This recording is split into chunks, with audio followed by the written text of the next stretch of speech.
ओम परमात्मने नमः. नमस्कार. मी गीतेच्या 17व्या भागामध्ये तुमचं मनपूर्वक स्वागत आहे. अध्याय पहिला, श्लोक 10. अपर्याप्तं तदस्माकं बलं भीष्माभिरक्षितं पर्याप्तं त्विदमेतेषां बलं भीमाभिरक्षितम्. द्रोणाचार्यांना गप्प पाहून दुर्योधनाच्या मनात विचार आला की वास्तविक आमची ती सेना पांडवांवर विजय मिळवण्यात अपर्याप्त आहे, असमर्थ आहे, कारण तिचे संरक्षक उभय पक्षपाती भीष्माचार्य आहेत. परंतु या पांडवांची ही सेना आमच्यावर विजय मिळवण्यात पर्याप्त आहे, समर्थ आहे, कारण तिचे संरक्षण निजस सेना पक्षपाती भीमसेना आहेत. याचं भाषांतर या श्लोकाचं आपण ऐकूया. अपरिमित असे आमचे सैन्य भीष्मांनी रक्षिलेले आहे, त्यांचे भीमाने रक्षण केलेले सैन्य मोजकेच आहे. हे भाषांतर आहे, लक्षात घ्या. स्वामी रामसुखदास सांगतात अपर्याप्तम याचा अर्थ की असमर्थ, पण अपर्याप्तांचा जो अर्थ इथे आपल्याला लागू शकतो तो आहे अपरिमित, कारण त्याचं सैन्य मोठं आहे. 41 लाखांनी किंवा त्याच्याही पेक्षा जास्त संख्येने याचं दुर्योधनाचं बळ जास्त आहे, हे आपण समजून घेतलं पाहिजे.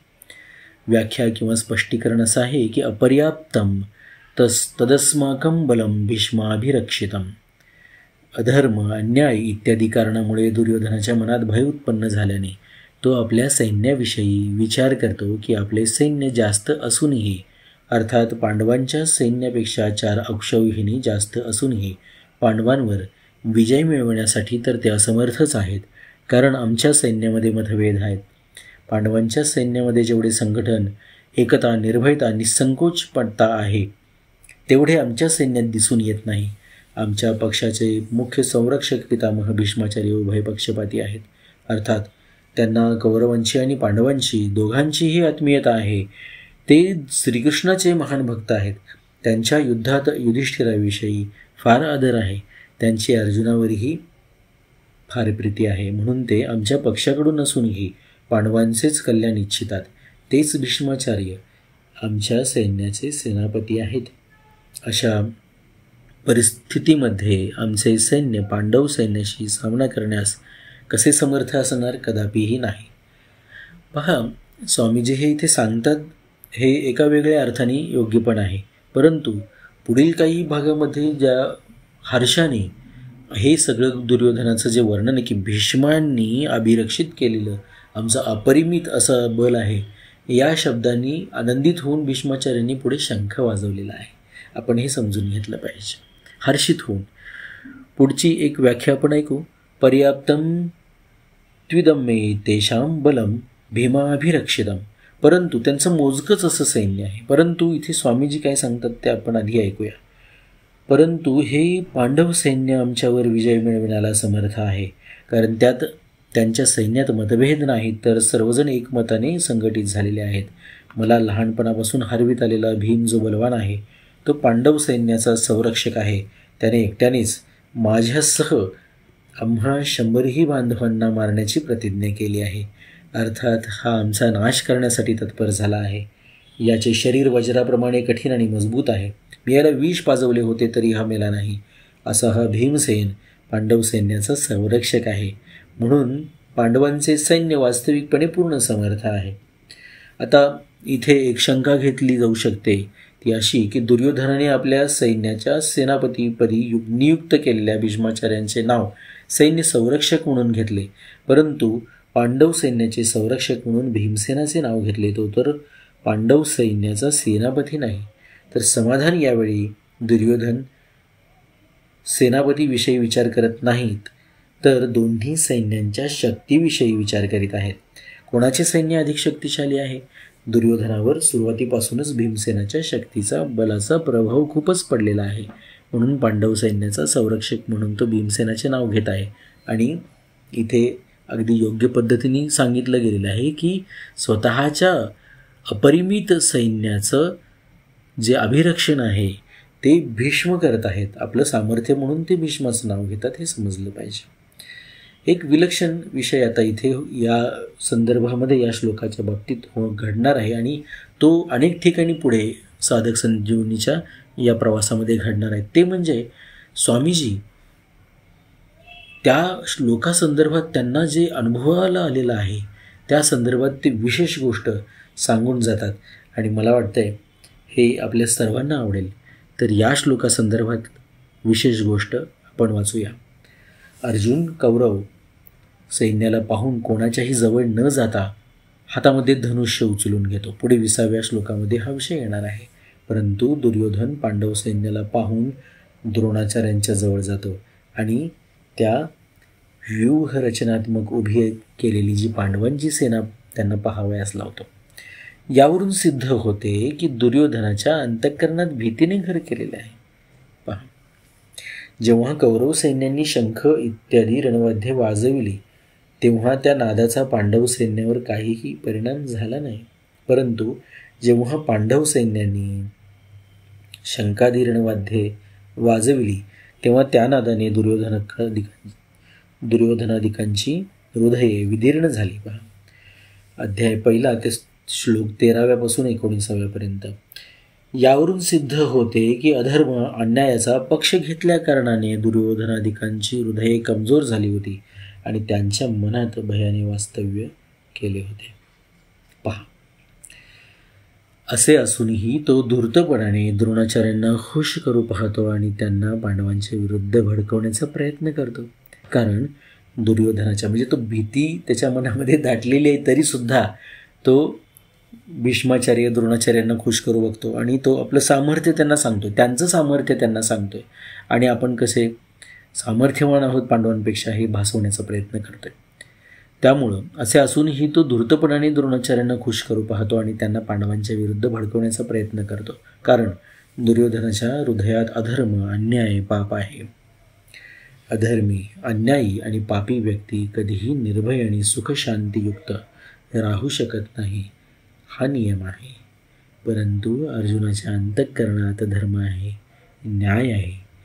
म्हणून अर्जुनाच्या ठिकाणी आपला स्वार्थ साधण्यासाठी चलाकी नाही, भीती नाही, तर उत्साह आणि वीरता आहे. म्हणूनच तर तो आवेशात येऊन सैन्य निरीक्षण करण्यासाठी भगवंताला आज्ञा देतो की हे अच्युत, दोन्ही सैन्याच्या मध्यभागी माझा रथ उभा करा. याचे तात्पर्य ज्यांच्या ठिकाणी ह्या नाशवंत धनसंपत्तीचा आश्रय आहे, आदर आहे आणि ज्यांच्या हृदयात अधर्म, अन्याय आणि दुर्भावना आहे त्याच्या ठिकाणी वास्तविकपणे बल नसते.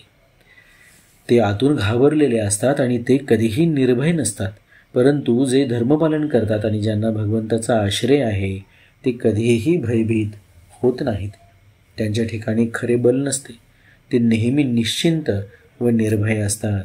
म्हणून आपले कल्याण इच्छिणाऱ्या साधकाने अधर्म, अन्याय इत्यादींचा सर्वथैव त्याग करून आणि केवळ भगवंताचा आश्रय घेऊन भगवदर्थ आपल्या धर्माचे अनुष्ठान करावे. भौतिक सुखांना महत्त्व देऊ नये आणि संयोगजन्य सुखाच्या प्रलोभनात फसूनही कधीही अधर्माचा आश्रय घेऊ नये.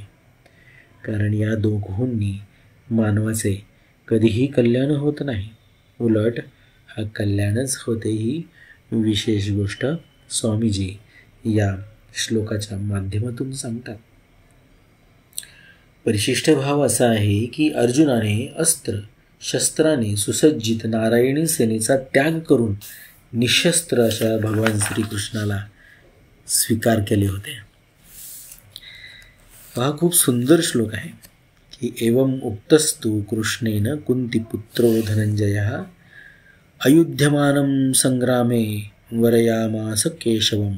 श्रीकृष्णाने असे म्हटल्यावर कुंतीपुत्र धनंजयाने संग्रामभूमीत अस्त्रशस्त्रांनी सुसज्जित एक अक्षौहिणी नारायणी सेनेचा त्याग करून युद्ध न करणाऱ्या निशस्त्र अशा भगवान श्रीकृष्णांनाच आपले सहाय्यक म्हणून निवडलेले आहे. आणि दुर्योधनाने भगवंतांना सोडून त्यांची नारायणी सेना स्वीकार केली होती. पहा इथे भगवंताचं सान्निध्य कसं आहे आणि त्यांच्या एकट्याचीच निवड आपल्याला करावयाची आहे हे इथे प्रकर्षाने आपल्याला इथे समजतं. तिथेच विजयाची नांदी आहे. तात्पर्य हे आहे की अर्जुनाची दृष्टी भगवंतावर होती आणि दुर्योधनाची दृष्टी वैभवावर होती. ज्याची दृष्टी भगवंताकडे असते त्याचे अंतःकरण बलवान असते, कारण भगवंताचे बल सत्य आहे. परंतु ज्याची दृष्टी सांसारिक वैभवावर असते त्याचे अंतःकरण कमजोर असते, कारण संसाराचे बल कच्चे आहे. पहा, ही विशेष गोष्ट आणि परिशिष्ट भाव हे स्वामी रामसुखदासांनी संपूर्ण विश्वाला अत्यंत प्रेमाने दिलेलं हे देणं, ही देणगी आहे. हे आपण समजून घेतलं पाहिजे. किती प्रेमाने आणि किती उच्च कोटीच्या अनुभूतीतून स्वामीजी हे परिशिष्ट भाव आणि विशेष गोष्ट लिहितात आणि आपल्यापर्यंत पोहोचवतात. ते सांगतात या श्लोकाचा जो परिशिष्ट भाव आहे तो की इथे भगवंतावर दृष्टी अर्जुनाची आहे. दुर्योधन जो आहे तो वैभवावर दृष्टी ठेवून आहे. ज्याचे भगवंताकडे लक्ष असते त्याचे अंतःकरण बलशाली असते. अंतःकरण बलशाली असते ही गोष्ट अत्यंत महत्त्वाची आहे. शारीरिक दुर्बलता आणि इतर आपल्याला आर्थिक सामाजिक दुर्बलता असू शकते, परिस्थिती ही विपरीत असू शकते आणि दौर्बल्य निर्माण करणारी सुद्धा असू शकते, परंतु आंतरिक बल, अंतःकरणातील बल हे एकमेव एका परमेश्वरावर अवलंबून आहे. आणि त्या भगवंताची आपल्याला जेव्हा साथ मिळते आपण ती साथ पत्करतो. दोन गोष्टी आहेत यातल्या. आपण स्वतःहून पत्करतो, अर्जुनाने श्रीकृष्णाला स्वीकारलेला आहे सहाय्यक म्हणून. एक अक्षौहिणी नारायणी सेना, साक्षात श्रीकृष्णाची सेना आहे ती, ज्या सेनेच्या सहाय्याने भगवंतानी अनेक युद्धांमध्ये विजय प्राप्त केला. ती सेना दुर्योधनाला देऊन टाकली आणि अर्जुनाने एकट्या भगवंताला स्वीकारलं, कारण अंतःकरणातलं बल हेच खरं बल आहे आणि ते केवळ आणि केवळ भगवंतावरती अवलंबून आहे. भगवंताचा स्वीकार आपण केला पाहिजे, भगवंताची निवड आपण केली पाहिजे. किती सुंदर परिशिष्ट भाव या ठिकाणी स्वामीजींनी आपल्याला सांगितलेला आहे. या 10व्या श्लोकाचा पुढच्या श्लोकाशी संबंध काय आहे? तर आता दुर्योधन पितामह भीष्माचार्यांना खुश करण्यासाठी आपल्या सैन्यातील सर्व महारथींना म्हणतो. काय म्हणतो ते पुढच्या भागात आपण पाहूया. ओम परमात्मने नमः.